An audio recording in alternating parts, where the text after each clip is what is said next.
नमो नारायण जी। मैं प्रणव ओझा पुनः प्रस्तुत हूँ आपके समक्ष एक नई जानकारी लेकर।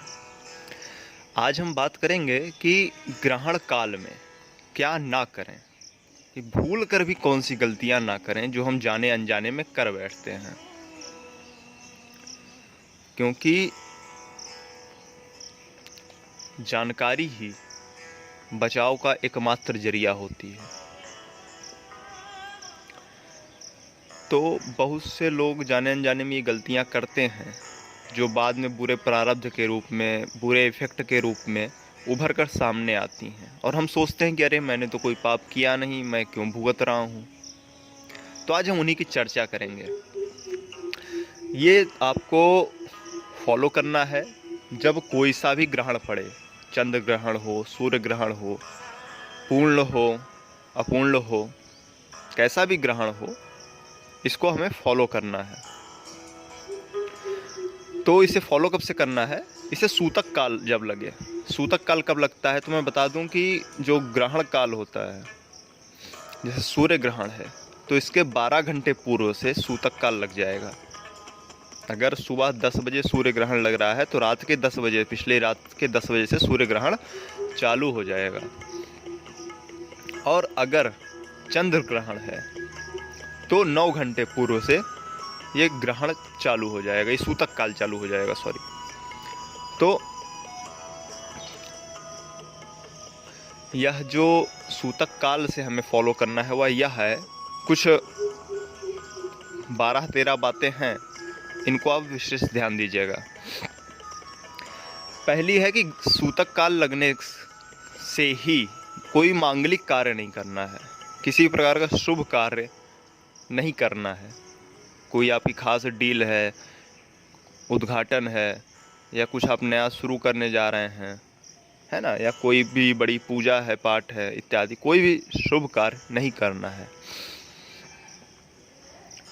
अन्न जल दूषित हो जाता है ग्रहण काल लगने के पहले से ही, सूतक काल से ही अन्न जल दूषित हो जाता है। तो उसका सेवन नहीं करना चाहिए। किन्हें नहीं करना चाहिए? जो सामान्य व्यक्ति हैं, मतलब जो स्वस्थ हैं, बालक, वृद्ध और रोगी, इनको छूट है। बालक, वृद्ध, रोगी, इनके लिए कोई निषेध नहीं है। बालक हैं, वृद्ध हैं, रोगी हैं, गर्भवती महिलाएं हैं, इनको छूट रहती है। बाकियों को अन्न और जल सूतक काल से ही, जब तक ग्रहण का मोक्ष ना हो जाए, आप स्नान ना कर लें, भगवान की पूजा ना कर लें, तब तक नहीं करना होता है। यदि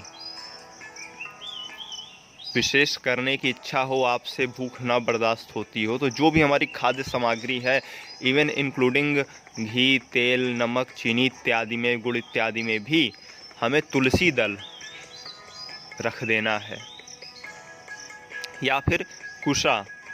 तुलसी दल या कुशा, दो में से एक चीज़ हम रख सकते हैं।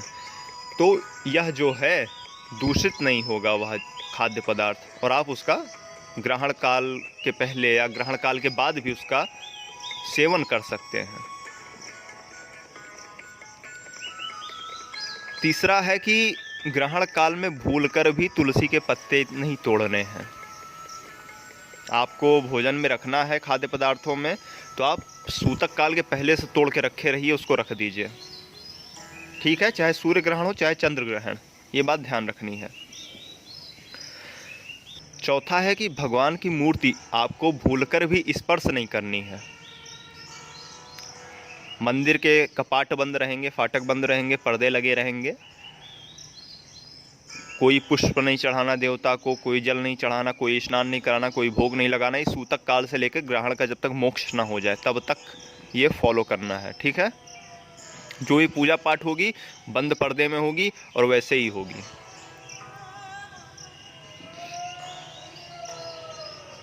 पांचवा आपको यह करना है कि तामसिक भोजन से बचना है।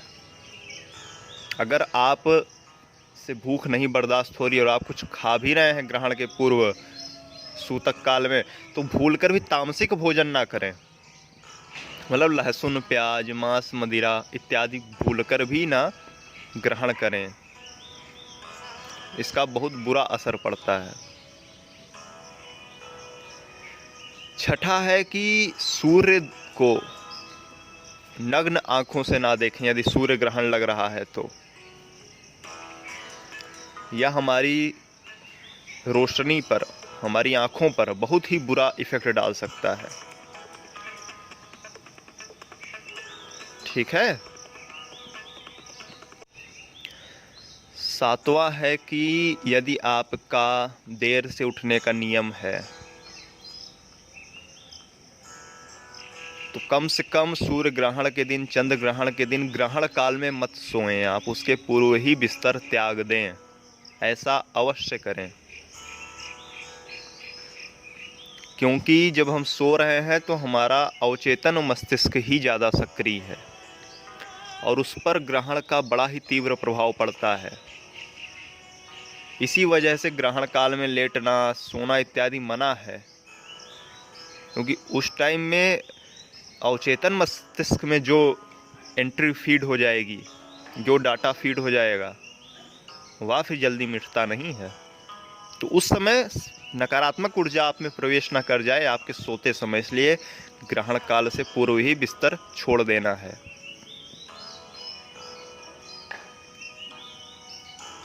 ग्रहण काल में, सूतक काल में भूल कर भी कोई व्यसन नहीं करना है। किसी प्रकार का अगर आप नशा करते हैं, किसी भी प्रकार का, यहाँ तक कि अगर तंबाकू भी खाते हैं, सिगरेट भी पीते हैं या अन्य कोई नशा है, तो ग्रहण काल में, सूतक काल में ना करें। इतना समय स्वयं पर कंट्रोल रखें।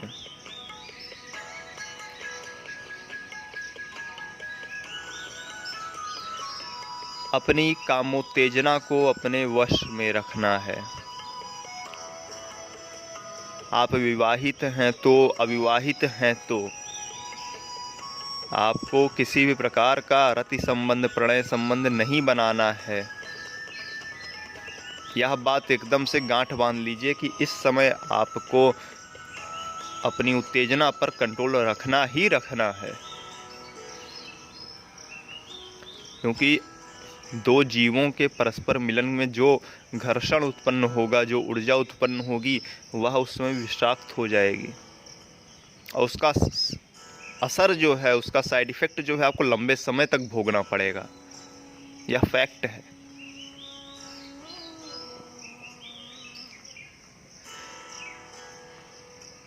गर्भवती महिलाएं जो हैं, प्रेग्नेंट लेडी जो हैं, वह गलती से भी घर से बाहर ना निकलें ग्रहण काल में। यदि सूर्य ग्रहण है तो सूर्य का प्रकाश उन पर ना पड़े, यदि चंद्र ग्रहण है तो चंद्र की छाया, चंद्र का प्रकाश उन पर ना पड़े, यह ध्यान रखना है। धारदार वस्तुओं का उपयोग बिल्कुल भी नहीं करना है उन्हें। सब्जी इत्यादि भी उन्हें नहीं काटनी है ग्रहण काल में, सूतक काल में। सबसे आखिरी बात, किसी भी साधु संत का, किसी भी गरीब व्यक्ति का, किसी भी लाचार असहाय व्यक्ति का ग्रहण काल में भूलकर भी सूतक काल में मजाक मत उड़ाइएगा। संभव हो सके तो उन्हें दान करिएगा, कुछ जो आप अन्न दान कर सकें, धन दान कर सकें, उन्हें दान करिएगा, लेकिन उनका मजाक मत उड़ाइएगा। यह बात विशेष तौर पर ध्यान दीजिएगा। तो फिर से एक बार मैं दोहरा दूं कि सूर्य ग्रहण के 12 घंटे पूर्व सूतक लग जाता है, चंद्र ग्रहण के 9 घंटे पूर्व सूतक लग जाता है सामान्यतः। तो इसका ध्यान दीजिएगा। यह सारी चीज़ें जो मैंने बताई हैं, 9, 10, 11 चीज़ें, इन्हें भूलकर भी मत करिएगा। तो जिन्होंने अब तक हमारा चैनल सब्सक्राइब नहीं किया है, कृपया सब्सक्राइब करें और बेल आइकन पर क्लिक करें, ताकि हमारे आगे आने वाले वीडियोस सबसे पहले आपको प्राप्त होते रहें। तो खोज कीजिए, अनुभव कीजिए और आनंद को प्राप्त हो जाइए। लाइक कीजिए, शेयर कीजिए और सब्सक्राइब करके जुड़ जाइए। श्री राधे।